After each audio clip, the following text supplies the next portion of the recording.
Está na hora de mais um conteúdo qualificado da parceria IBRC e PS Consumo. Pode rodar.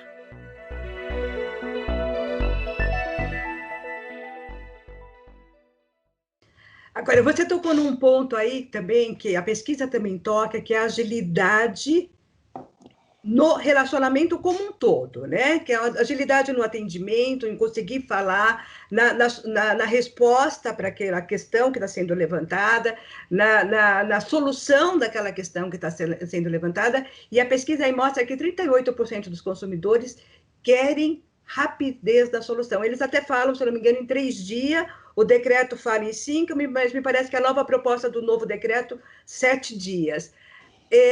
Marcelo, como que você vê, de novo, um desalinhamento, um descompasso do que o consumidor está querendo, da agilidade que o consumidor está querendo na resposta daquilo que ele está levando para a empresa, e você vê um projeto de lei querendo praticamente duplicar, mais que duplicar esse prazo que o consumidor está querendo. Então, aqui, Angela, eu acho que isso aqui é um problema complicado, né? O tema do tempo, né? Acho que como na minha formação filosófica, é um dos temas que eu tenho lido muito sobre o tema do tempo, né? Dá até vontade de fazer uma digressão enorme sobre o tema do tempo, mas eu não vou fazer, né? A nossa noção de tempo mudou, tá? A nossa noção de tempo mudou, né? Eu vou dar um exemplo total e absoluto, né?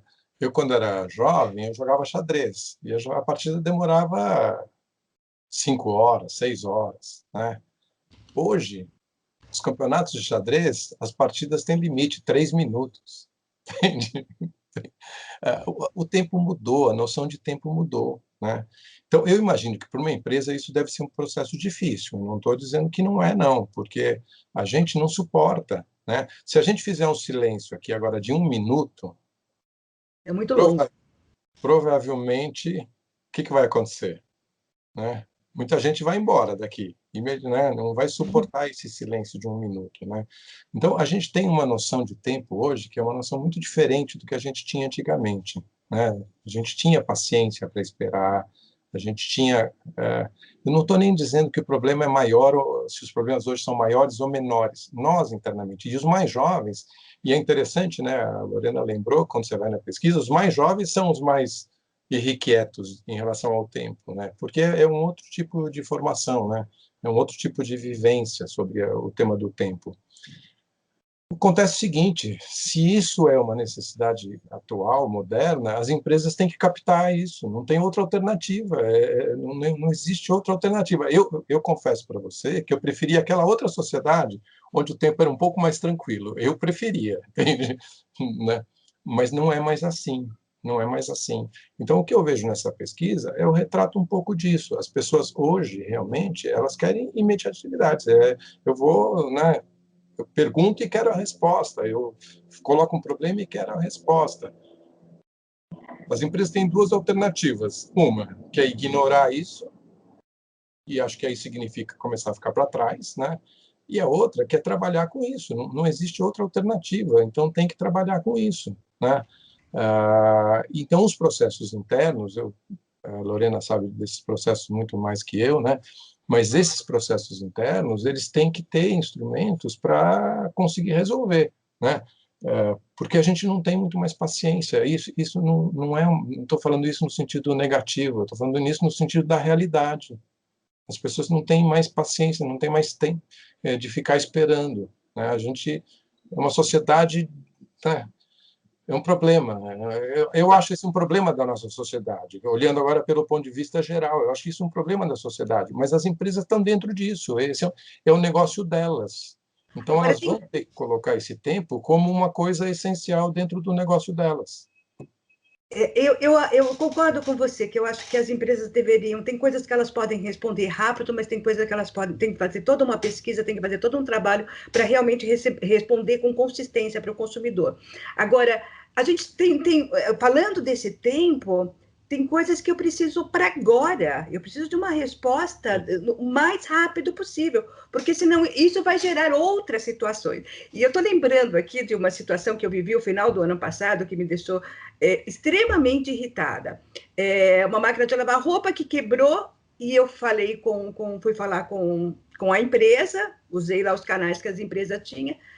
A resposta demorou 30 dias para me dizerem, e isso é uma grande empresa, eu estou falando de uma grande empresa, para me dizerem que, olha, a nossa opção é de trocar a máquina para você, tá? Mas você precisa me responder isso em meia hora.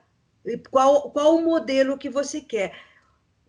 Depois de 30 dias esperando, sem uma máquina de lavar roupa, eu tratei de responder rápido, né? Sabe quanto tempo demoraram para responder de novo? 30 dias. Quer dizer, como que eu posso...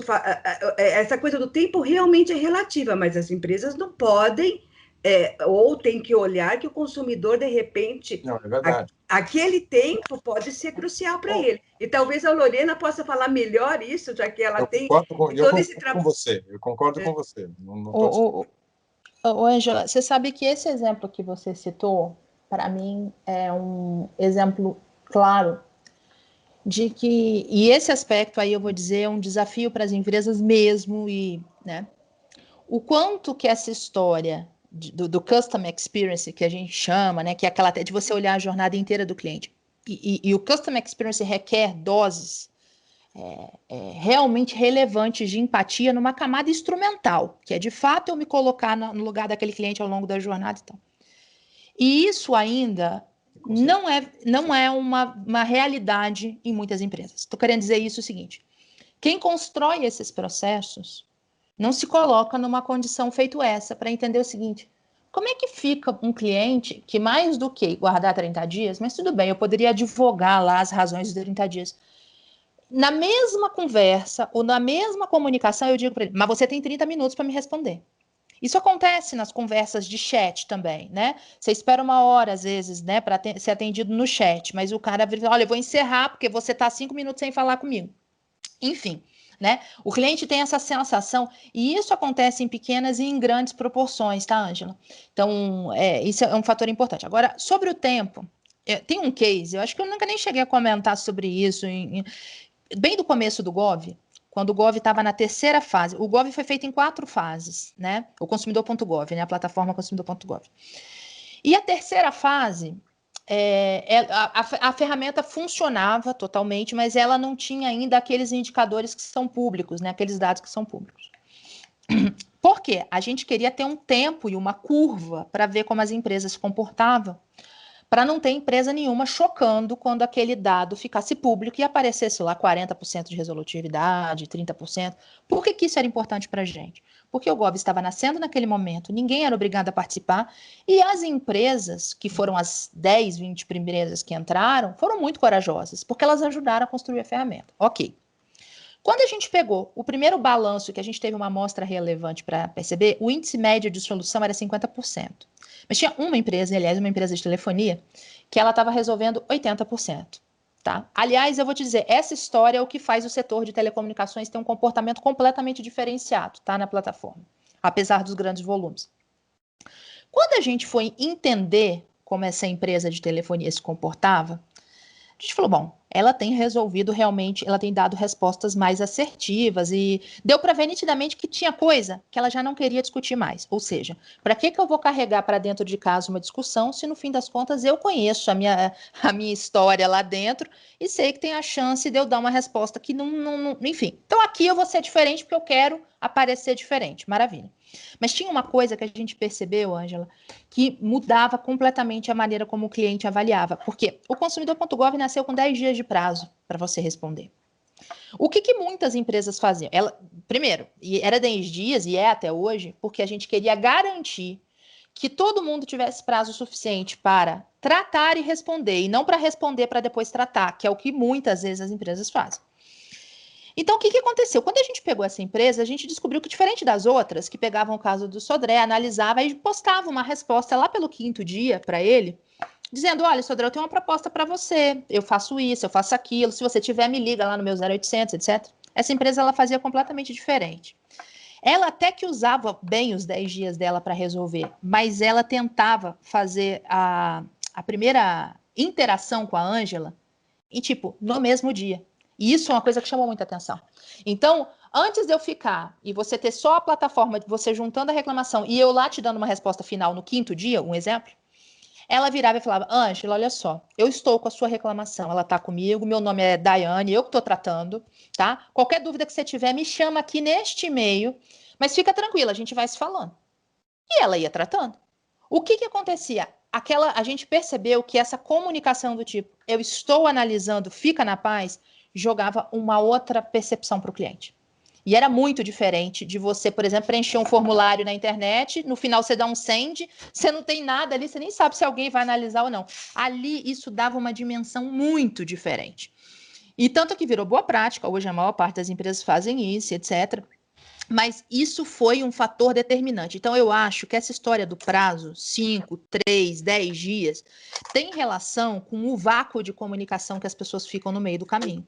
Uma coisa é alguém te pedir 10 dias para tratar e eu estou fazendo follow-up com a Ângela. Ângela, olha só, a gente está tratando aqui, fica tranquila, tá? Nós estamos tratando, nós vamos te dar a resposta final. Isso é uma coisa. A outra coisa é alguém falar com você no dia 1 e te aparecer com uma resposta ou no dia 7, ou no dia 5, ou mesmo no dia 3. Porque essa ansiedade que o Sodré falou, que já consome a gente como sociedade, quando você está com um problema, ela muda. Você está naquela insegurança, você não sabe, teu vencimento vai ser aquele dia. Você faz o quê? Você paga, não paga? Se você não paga, vem uma multa tanta, alguém vai te assegurar?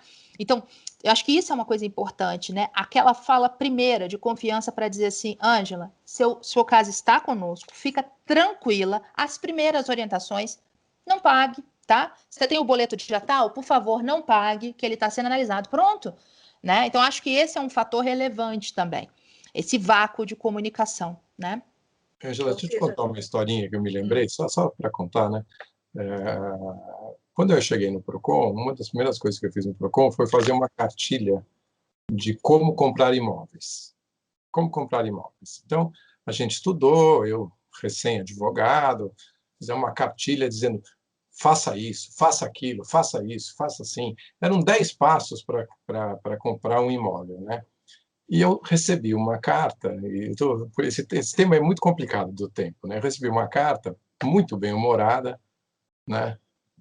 De um consumidor, e aí eu era o fornecedor de serviço, pelo Procon, né? O Procon prestador de serviços, e ele me contava na carta os 10 passos que ele tomou seguindo a nossa cartilha.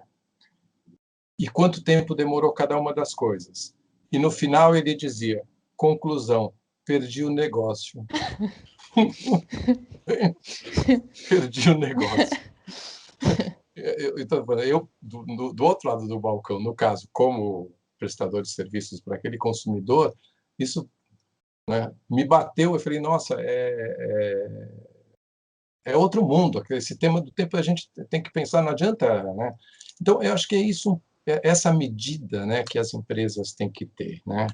E eu concordo totalmente com a Lorena. Se você tiver um primeiro contato rápido, se você souber identificar uma pessoa, se você tiver um e-mail para você mandar, se você tiver numa urgência, porque são temas difíceis mesmo, né? O Código de Defesa do Consumidor está fazendo 30 anos e a gente ainda não resolveu o que é produto essencial, que não precisa, que não tem prazo, aliás, que tem que consertar, tem que trocar imediatamente, A gente até hoje, depois de 30 anos, ainda discute o que é produto essencial. A sua máquina de lavar é essencial, mas tem muita coisa que a gente não sabe se é essencial ou não. Então, e isso tem que ser um contato direto, tem que ter um contato direto, porque se o consumidor mandar uma imagem, preencher um formulário e esperar que a empresa perceba que aquilo é urgente, não vai ser jamais, né? Sodré, você sabe, eu desculpa, Ângela, só porque teve um exemplo que eu acho que materializa exatamente isso que vocês falaram e que eu vivi concretamente, que era o seguinte, né? Enfim, num projeto que eu trabalhei, tinha um problema que era assim, reclamação do cliente, carteirinha, não recebia carteirinha, plano de saúde, né? Então, eu tô angustiada, e segunda via de carteirinha, a gente falava assim, gente, mas não tá com tanto problema assim da entrega, por que eu tô emitindo as segundas vias das carteirinhas, né? E aí, quando o cliente contratava o plano, etc., O prazo para ele receber a carteirinha era de 20 dias, porque ele confeccionava a carteirinha e até ir para a mão dele eram vários processos.